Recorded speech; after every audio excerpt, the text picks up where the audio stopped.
Hi, I'm Sydney J. Harper, and I am trying Lashify for the first time. It's so lightweight, but it gives such an effective look that I'm in awe. I was just absolute shock because I couldn't feel them on my eye. I am now a Lashify girl. Like mascara who? Like these lashes just give that nice mascara effect without the clump. I'm obsessed. It was so quick, like under 10 seconds type quick. Just pop it on, tap it in, and you're good to go.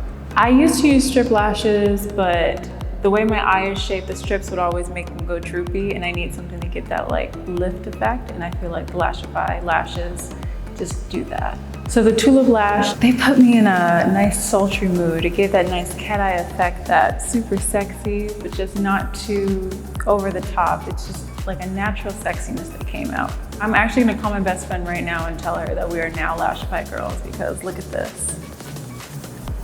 Who wouldn't be?